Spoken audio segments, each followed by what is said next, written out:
Hey over there, Joe Lunchbox. Enjoy Nightingale. And today we have landed right here in the city of Philadelphia. I know you're thinking to yourself, that doesn't look like a city behind you. Well, we're in a park called the Wissahickon Valley Park. Now, we're here for one specific thing. We've been traveling the country, and I love seeing roadside giants, attractions that are meant to stop you, bringing you to attractions. Well, sometimes there are giant statues, but they're not on the main road. Yeah. They're hidden. And today we are going to come see one of those. There is a statue of a Native American named Tedyuscung, and the big statue of him is on a trail in this park, and we're going to take you to see that. But before we go any further, I want to say I am terrible with pronunciation, so if I mess up any of the words I say of Native Americans, tribes, or just words in general, I apologize. But it is cool that there's this statue hidden here in a park in Philadelphia. It doesn't seem like the normal part of Philadelphia. And we're happy to get to bring you to share that with you. If you like this kind of stuff, you should like this video. If it's your first time here, welcome. We appreciate you stopping by. Subscribe to our channel is always appreciated. Comment down below. Are there any giant statues that we should go see? Because we're always looking for new ones that we don't know about. Yeah. Those hidden gems. We want to be the first ones to uncover them. All right. But let's go. We've got a little hike today, so step right up. Let's go for this ride. So we actually parked today at the Bells Mill Road's east parking lot, and we see a little thing on this map says you are here. We're gonna follow this orange trail to that statue. We might see other stuff like this covered bridge seems interesting, and share it all with you as we're hiking. And that's gonna be the orange trail we're on today. Already a good sign, trail marker, and the color is orange. That means we're going the right way. It's always a good thing.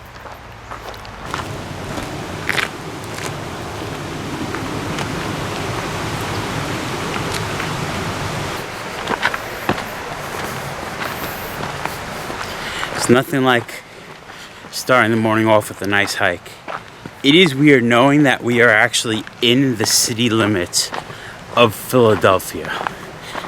It's not like a park like Central Park where it's manicured. This really does feel like we're walking through the wilderness. A nice wood.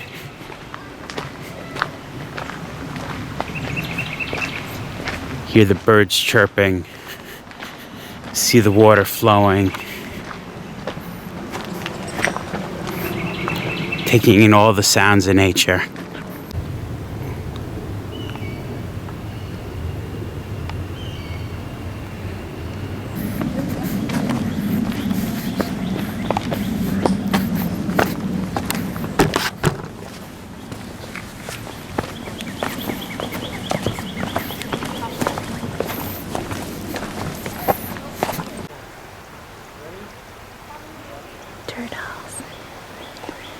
Turtles just chilling over there.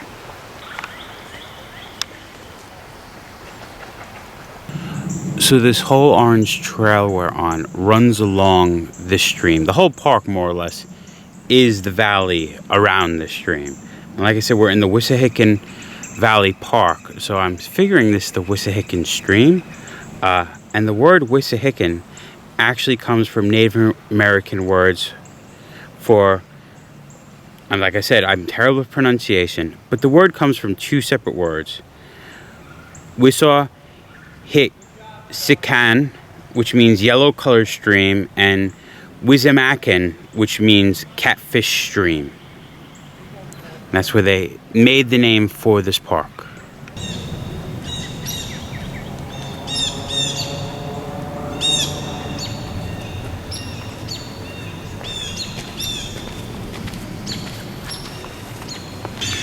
And just so you know, as we're hiking through the woods, I figured I should point out some stuff for you. If you ever see these leaves, these groups of 3 leaves growing, be careful of poison ivy.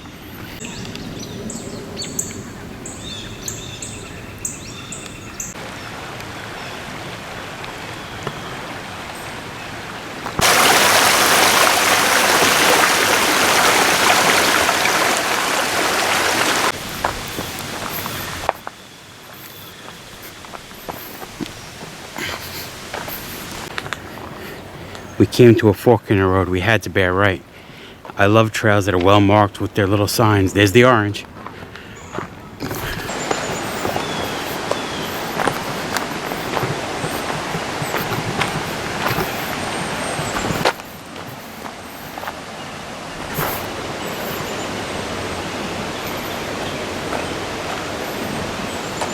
Contemplating which way to go.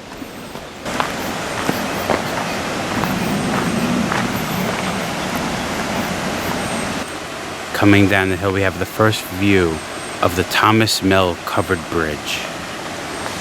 Pretty cool sight to see here in the park. You see, the Thomas Mill Bridge was built in 1855, and it actually is the last covered bridge here in Philadelphia. In fact, it is the only covered bridge in a major U.S. city. There are a lot of covered bridges in the U.S., but not within city limits. And every time I come to covered bridge, I always get Beetlejuice vibes.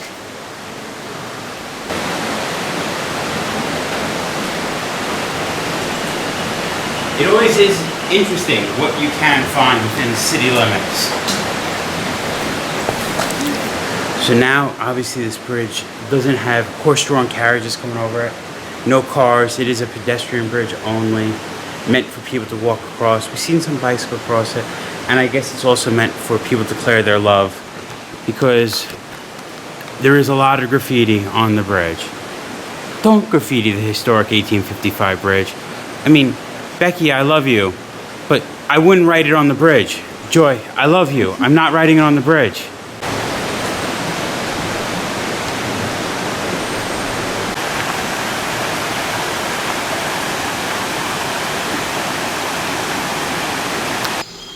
Found another orange marker, and it looks like a lot of people marked this tree. I actually was looking for my own tree to mark, but in a totally different way, if you know what I mean. There's just too many people on this trail to do that.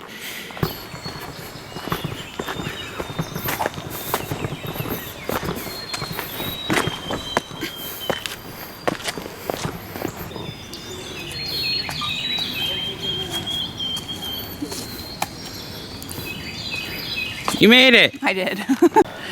We just finished half our hike. We found the statue. He's up the hill. We're gonna head up that hill to show you him. I just want you to understand though, I want to encourage everyone to get out here. We've been showing you the trailers we've been walking. It is rocky terrain, up and downhill.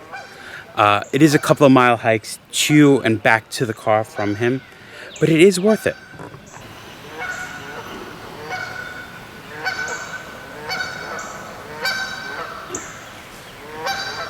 We have our first looks of him peering through the hill. I'm gonna try to make my way up this big hill to get a closer look of him. We decided not to go up that hill. Joy was a little intimidated, so we came walking down these stairs, making a left up a different hill to the White Trail.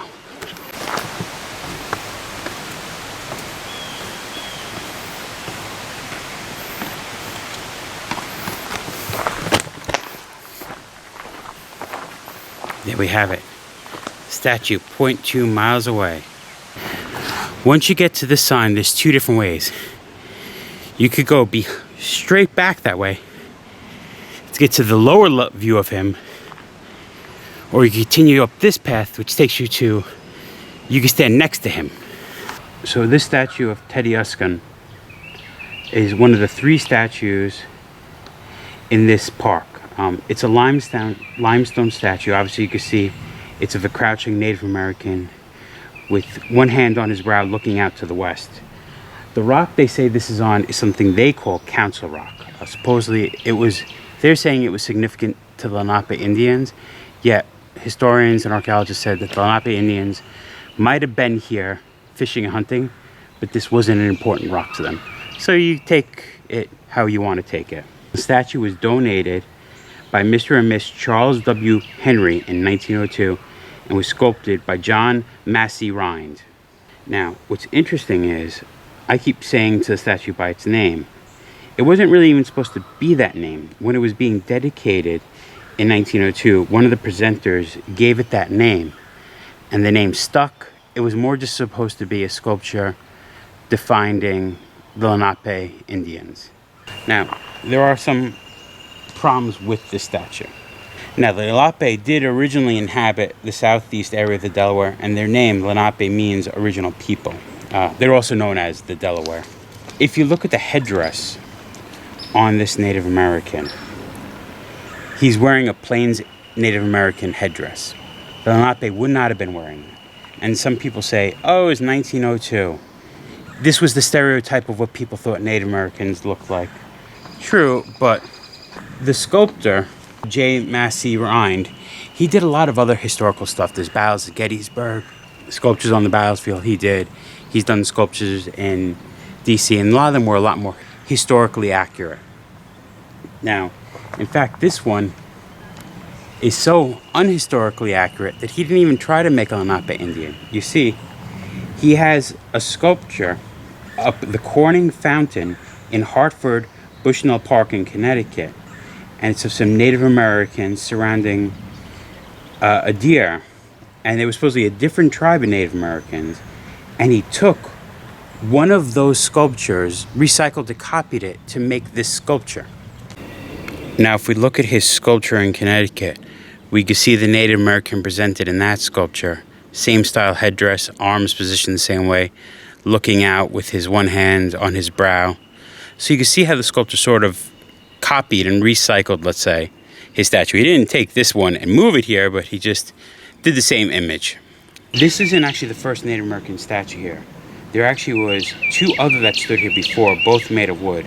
The first was in 1856, donated by Joseph Middleton. He was the president of the Wissahickon Turnpike. The second was placed by Reuben Sands, and it was meant for an advertisement because he had a hotel called Indian Rock Hotel on Forbidden Drive near the Rex Avenue Bridge, and patrons would leave the hike and do day trips up to see his statue. So I actually have a funny story to tell you all. This isn't mine and Joy's first time at the statue. I came here probably about 6 years now to photograph the statue. You can see the statue up there, and on the trail we're on, you don't get the best views, so I'm using Joy as reference.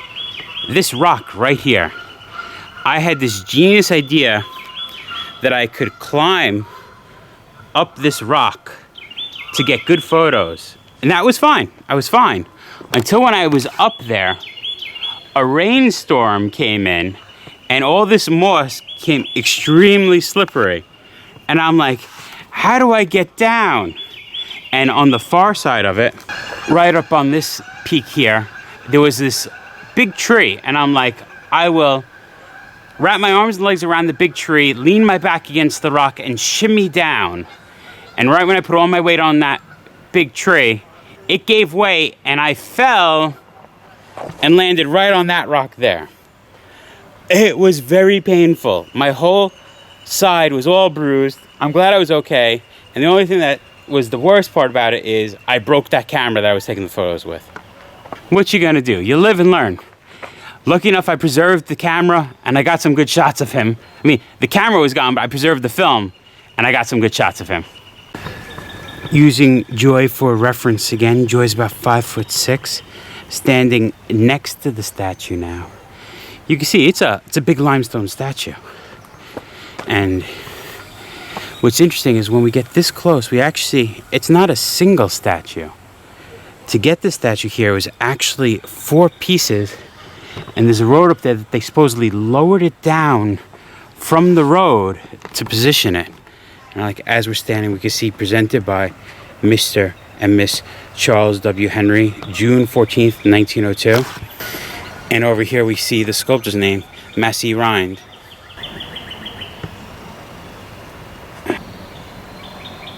And you might be wondering, what was he supposedly looking to? Well, you see, the Lenape Indians, by the late 18th century, the settlers started taking over land, and besides taking over land, what they hunted was the herds were being thinned out, that they couldn't find food. So they actually had to move west. Now, Some Lenape went west, first to Kansas, then Oklahoma. Others went north to Ontario. So this statue actually is a tribute to the Lenape being forced from their homeland. And as we were discussing, the statue was meant really to symbolize the Lenape. But one of the presenters at that, when they were showing the statue, dedicating it in 1902, said and called it Tedyuscung. Now, that actually was a real Native American. He was born around the 1700 in what would be now Trenton, New Jersey. And they said he probably never was at this park. And the significance to him was he wasn't a chief. So he would call himself the King of the 10 Nations. Now, that would be made up of 6 of the Iroquois nations, 3 of the Lenape nations, and part of the Algonquin nation. A lot of people in those Native American nations didn't agree with this. It wasn't like bloodline to be a chief or anything like that, but he did help represent sort of like a spokesperson for these. He helped do trade with the French in the West, Quakers in Philadelphia. They said he would have been to Philadelphia. So he was an important figure to the nations. And that would have been the real person, even though the statue was only meant to be the Lenapes and not of the real person. It's not sculpted on him or anything. But it is a real person's name, and that is some of the history of that real person. It is a beautiful sculpture. It's weird that it's sitting in the middle of a park in Philadelphia. I mean, I like that it's in nature and you have to really become one with nature to get to it. But it does prevent a lot of people that might want to see it that wouldn't be able to get to it from seeing it. I'll tell you right now, the trails to here are not handicapped accessible. It is a hike to come see him. I mean, it's weird though. Giant statue in the middle of the woods. I don't know of any others. It's a beautiful statue too. But now, Joy's and my least favorite part of this. It was such a hike to get here. And now it's time to hike back. All right. You see the clumping of the 3 leaves and how it sort of looks oily together? That's what poison ivy looks like. See the cars behind us? We finally made it back to the parking lot. Good morning hike to start off the day, I would say. Joy's like, finish the day. And Right now it's only like not even 11 o'clock. And we have a long day in Philly to be ahead of us. All right, but we did it. We took you to the statue of Tedyuscung. And it was a good hike. It's a cool statue. I mean, could it be different? Yes, nowadays we can see the proms. In 1902 probably didn't. And it's still cool. I like that we're paying tribute to the Lenape people. That's cool in my book. And I think we could call it. I think so. The Tedyuscung statue here in the Wissahickon Valley Park. Been there, done that. Remember, folks, safe travels. Good eat. And live life.